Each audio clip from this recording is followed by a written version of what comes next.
News channel కి స్వాగతం. కార్పొరేటర్గా చేస్తున్నాం కాబట్టి ఈ యొక్క జీవోని రాటిఫికేషన్ పెడతాం.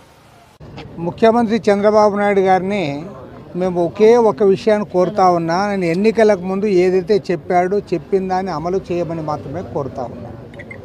ఆ రకంగా కాకుండా వాళ్ళకి ఫైల్స్ లేవు, వాళ్ళ రికార్డు లేదు, వాళ్ళని ఎప్పుడో తొలగించారు అనే పేరుతో మీరు ఈ రకంగా వారికి అన్యాయం చేయడం మాత్రం సరైనది కాదు. పిచ్చొకపోయిన బ్రహ్మాస్త్రం అంటారే అదే ఇది. వాళ్ళు పాపం నెలకు 5,000 రూపాయలతో పనిచేసేవాళ్ళు, అది పెద్ద ఉద్యోగము కాదు. పోన్లే దానికి ఏమైనా ఇతరత్ర రిక్రూట్మెంట్ కానీ ఇంకోటి కానీ పెద్దగా జరగాలా, లేదంటే వాళ్ళకి ఏం టీఏలు డిఏలు కూడా ఇవ్వడంలే, లేదంటే ఇంక్రిమెంట్స్ ఇవ్వడంలే.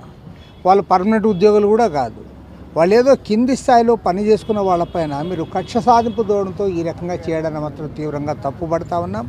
కాబట్టి నేను ఇవాళ మంత్రులు కానీ ఇతరులు కానీ కోరడం లేదు. సాక్షాత్తు ముఖ్యమంత్రి చంద్రబాబు నాయుడు గారు ఎన్నికల్లో చాలా స్పష్టంగా చెప్పారు. ఎన్నికల ముందు ఆయన ఇచ్చిన వాగ్దానాల్లో 5,000 రూపాయలతో పని చేయలేరు, కనీసం 10,000 రూపాయలు ఇవ్వాలని చెప్పి కోరాడు. మేము ఇస్తామని కూడా చెప్పారు. ఇవాళ మీరు అధికారానికి వచ్చిన తర్వాత మంత్రివర్గ సమావేశాలు కూడా చర్చించి వారి గురించి మీరు అది ఒక నిర్ణయం తీసుకోకుండా ఉండడం మాత్రం సరైనది కాదు. గతంలో వైఎస్ఆర్ కాంగ్రెస్ పార్టీలో ఎమ్మెల్యేలుగా, మంత్రులుగా, ఎంపీలుగా పనిచేసిన వాళ్ళు మీకు పనికొస్తారు.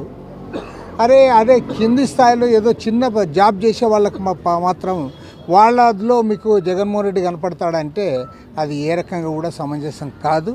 నేను సాక్షాత్తు ముఖ్యమంత్రి గారిని అడుగుతా ఉన్నా, మీరు ఒక సీనియర్ లీడర్గా ఉన్నారు, గతంలో సుదీర్ఘకాలం ఈ రాష్ట్రానికి ముఖ్యమంత్రిగా పనిచేశారు, అంతే సుదీర్ఘకాలం రాష్ట్రంలో ప్రతిపక్ష నాయకుడిగా కూడా పనిచేశారు.